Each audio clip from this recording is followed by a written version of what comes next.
Nothing could make a great mage more pleased with herself.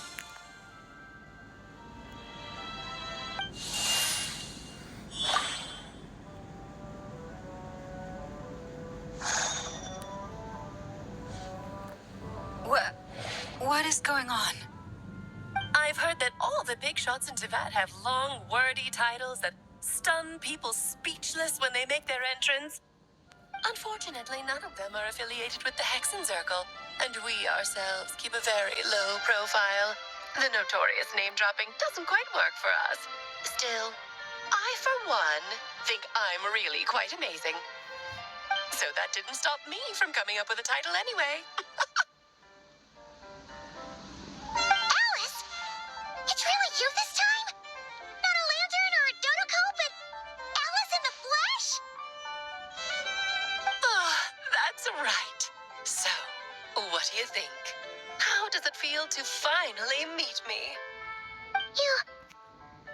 You look like... Oh, that's the first thing you thought. A little surprising, but that actually makes me very happy. Because that means that when Klee grows up, she'll be just as stunningly beautiful as her mother. So she's a friend of yours? Kind of. This is actually the first time we've seen her in person. I see. Madam Mage, that was, quite a powerful entrance. I certainly won't be forgetting it anytime soon. It's okay, Lalma, don't force it. Paimon will do the honors. This is Alice from the Hexenzirkel. She's a friend of ours. And of Arcus, too. That's right. She's a good person, just kind of unpredictable. Well, what is the human heart if not unpredictable? If we could not do as we please, how would we differ from machines? I am Lauma, Moon Chanter of the Frost Moon Scions. It is a pleasure to meet you. Oh, I know. Before you got here, I spent a good, 15 minutes getting up to speed on Nodcry's present situation. In other words, I've read the whole in the last episode part, so we can skip the pleasantries. Fair enough. Well, Miss Alice, I can already tell that you have quite a unique personality. You'll get used to it. Paimon sure is. So anyway, what are you doing in Nodcry, Alice? Oh, I thought I told you already. This time, I'm the final boss. And what a formidable foe I shall be. Powerful, confident, decisive, and good luck finding my weak spot. You will never succeed. Oh, drat! My one weakness, and you found it in an instant. Fate has been dealt a devastating blow. Thus falls the great Dodo King. Why are you playing along with this nonsense? For funsies, of course. What's wrong, Paimon? Are you disappointed in me? Am I a gigantic letdown? No, it's just... You seem like a busy lady. And this is the one time you've shown up in person. Paimon figured it would be for something more high stakes than just goofing around. You are quite right. I'm here in Nodcry because something big happened. Something big enough it caught the attention of the Hexenzirkel. It concerns the three moons, Teyvat's borders, and of course, the moon goddess you are currently searching for. Kind of. Why don't we discuss this over a pot of tea? My main reason for coming on this trip to Teyvat was, of course, to have some fun. But I do technically have a job to do as well. Namely, maintaining the stability of Teyvat's borders. I'll skip over the complicated parts, but to sum it up, abyssal energies are all that lie beyond Teyvat's border. We'd find ourselves in a real pickle if they ever made it through. And the phantoms you've been seeing are a sign that the border has been disturbed. No wonder they tend to show up around Moon Prayer Night. Is it because the real moon is now so close to us that its power can cross the border? In part, but only a negligible amount passes through. Just enough to influence the verdant crests and so on. And as you've noticed, there has been an unprecedented number of phantoms appearing this year. The influence of the moon beyond the border cannot explain this. No. There is another far greater factor at play. The trilunar syzygy. A trilunar syzygy. Eons ago, before the heavenly principles came to Devat, it was the then 3 moon goddesses who controlled the laws of this world. Oh, that's exactly it. The 3 goddesses split these powers amongst themselves, promising never to consolidate them into one singular body. This was meant to keep the world stable. But, fast-forwarding to the present, the eternal moon's marrow is with you, while the iridescent moon's marrow, which should never have appeared in this world, has been retrieved. Add that to the presence of a moon goddess in the flesh and... the power of all 3 moons is gathered here in Notcry. There hasn't been an event like this since the War of Funerary Flame. And it's having a noticeable effect on Tevat's borders. Because I wish to give my darling daughter a peaceful, sunny environment to grow up in. Is that a good enough reason? Kinda sounds like you're dodging the question, but it does make sense. Well, it's one reason anyway, and the most important one. The others are a little complicated to explain. For instance, cleaning up after dearest Miss R. Albedo can tell you more about that if you're curious. But right now, I have a more important question to ask you. What? I see. Nicole told me about that. Nicole? You mean Mage Anne? Oh, so you remember. Yes, of course. That was a story about fate, her area of expertise. But back to the story of our dear moon goddess. I'm afraid her intended method of returning to the moon is unlikely to work anymore. What does that mean? She may be missing, but she hasn't gone anywhere. She has disappeared. Where are they going? They mentioned a mage and... a name? So, Mr. Varka, are you acquainted with this Nicole? Or should I call her Mage N? Not really. We've never met, though she has come up in conversation. From what I've gathered, Alice kind of took Nicole under her wing. Taught her how to speak in a more ladylike fashion. That kind of thing. Huh. Hard to imagine Alice as an etiquette coach. Yeah. Alice is a larger-than-life personality, I'll give you that. But then again, that's why she's able to draw such an eclectic mix of people into her inner circle.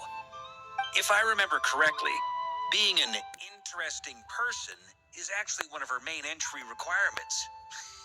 So, if you ever wanted to join the Hexenzirkel, I'm sure you'd both be eligible to apply. Hey! Don't go around making promises on Alice's behalf. I wouldn't dare. I'm just trying to paint a picture of the Hexenzirkel for you. Okay, sure. Anyway, since none of us have ever met Nicole, how are we supposed to find her? We can't just go up to every woman in sight and ask, hey, are you Nicole? Maybe something she's wearing will give it away? Like, a wind bloom pinned to her chest or something. Wait a minute. Alice never said Nicole was from Mondstadt. Oh, true.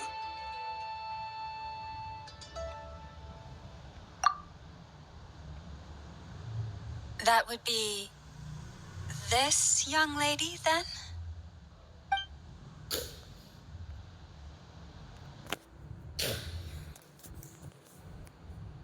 Hey there.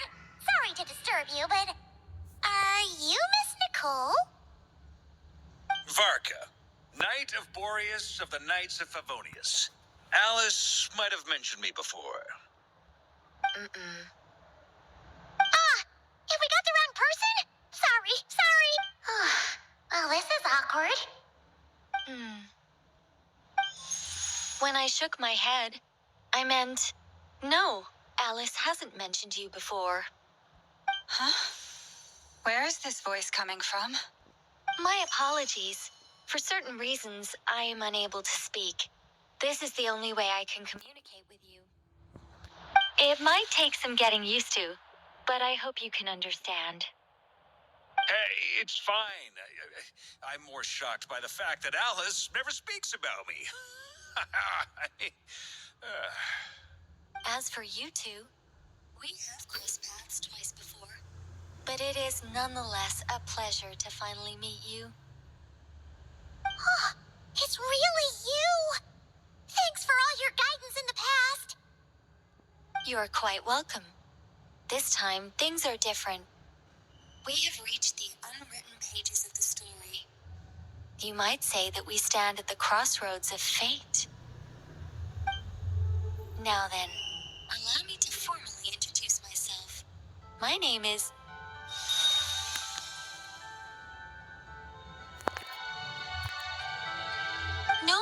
No, stop!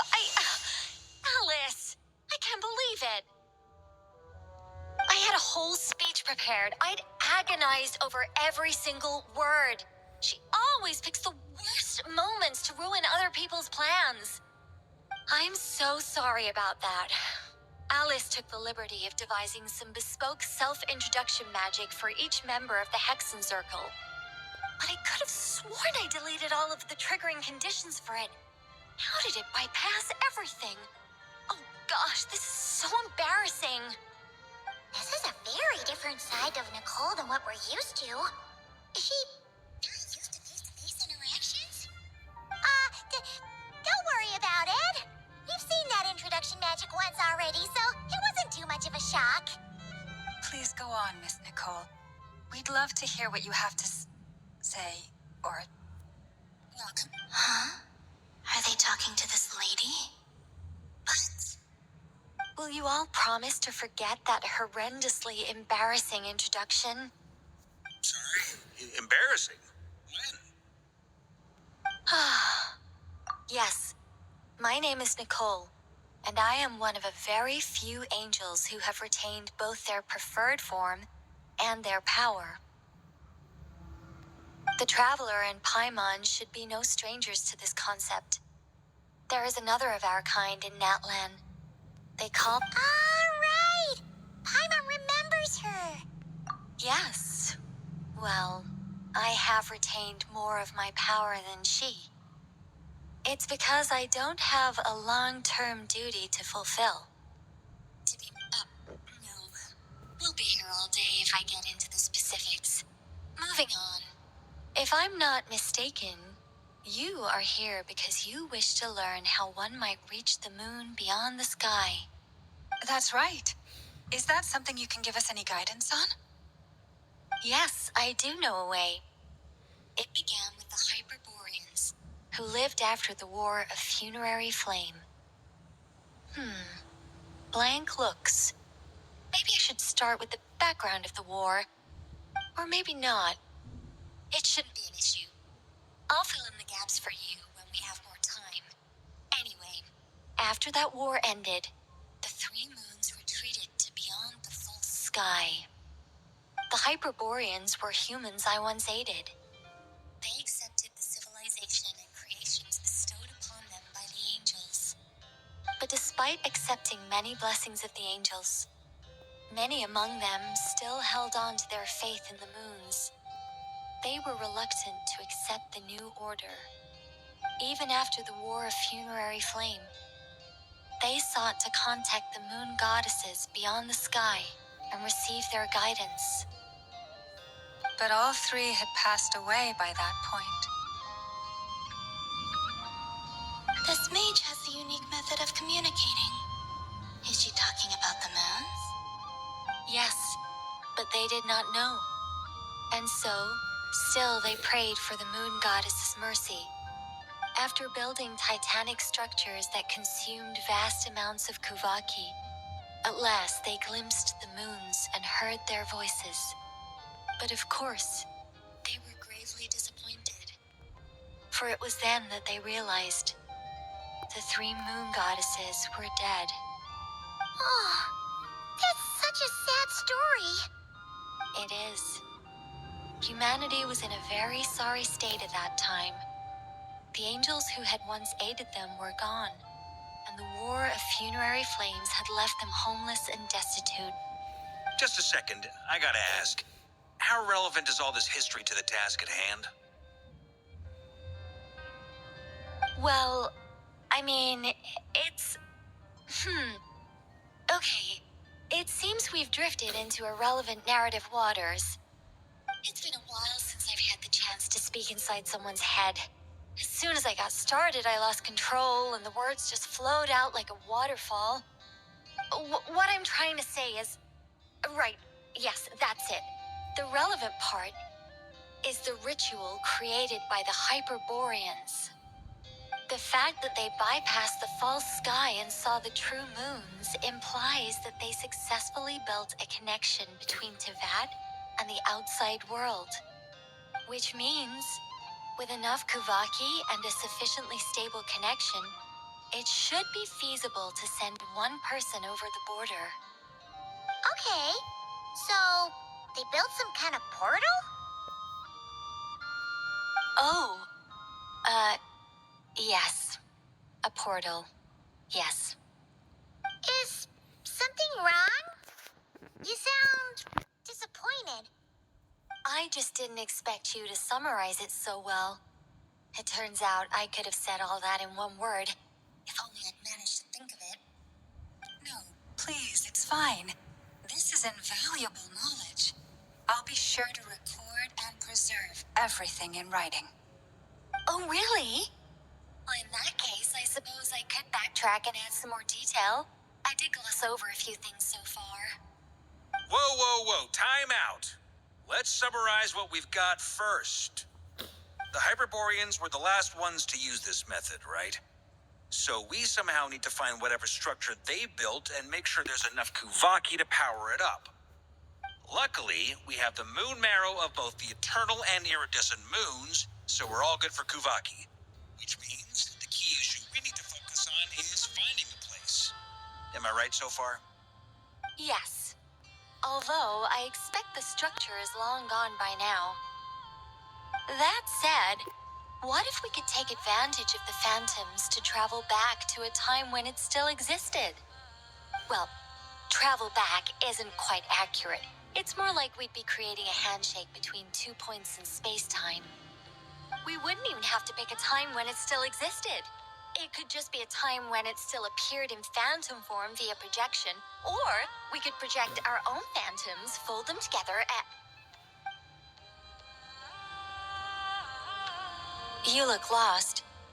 Was that too hard to follow? Yeah, things got a little, technical there. Paimon's brain is reaching capacity. All right. Let me think about how to put this more simply. Okay, got it. Over the next few days, I'll search for phantoms that we can use. Once I find one that meets the criteria, I'll let you know and we'll regroup. By completing certain rituals, specific individuals will be able to enter the phantom and make it to the Hyperborean structure. If everything checks out and it looks feasible, we'll just need to wait for Moon Prayer Night, and we can send the Moon Goddess back home. I'm really skimping on the detail here. Is this making any sense at all? I think so. For now, we'll just wait to hear from you. Yes. Basically, yes. Great. Counting on you. In the meantime, we'll focus on finding the Moon Goddess's name. My name? Are they looking for a way to stop me from disappearing? Excuse me, Miss... Go on, Miss Nicole. This conversation was a little all over the place. I didn't catch your name. I am Lauma, of the Frost Moon Scions. Ah, I did wonder. I noticed that you listened very intently when I spoke about Hyperborea and the moon's history. If you'd be interested, I'd love to visit you this evening and go through it again in greater detail. Also, if you were serious about making a record, it would be too risky to simply write down the raw details as is. I would suggest some tweaks. Maybe rewrite the stories as fairy tales or fables, perhaps even prayers. Anyway, we can cross that bridge when we come to it. So, see you later then? Oh, and no need to prepare anything. Just a cup of tea will do. See ya! She seems friendly. It's just... it's so nice to find someone who's actually willing to listen. I've been dying for a chance to finally go through all this systematically from start to finish. Any longer and I'd probably start forgetting it. Now Paimon gets why Alice told us to mind our heads. What did I tell you? A lot of quirky people in Alice's orbit. Now then, the next order of business is, where do we start looking for the moon goddess's name? Maybe the rest of what Nicole has to say might give us some clues. Once I've heard her out, I'll summarize the salient points and share them with you all. I'm also inclined to review our other documents. Yes, our faith was first established by our Hyperborean ancestors, but many of the more factually accurate records are from after Kuthar's birth. Sounds like we're gonna follow Columbina's journey through Devat, huh? In that case, we'll start by heading to the Frostmoon Enclave. Sounds like a plan. Take this with you. I'll see about getting in touch with the Fatui. It'll probably just be Arlecchino and Centroni again. They're the only ones who would want to help. Thank you, Mr. Varka. Don't mention it. Honestly, I'm more comfortable dealing with the Fatui than prying into the details of a young lady's childhood. Catch you later. I should follow them, just in case there's some way that I can help.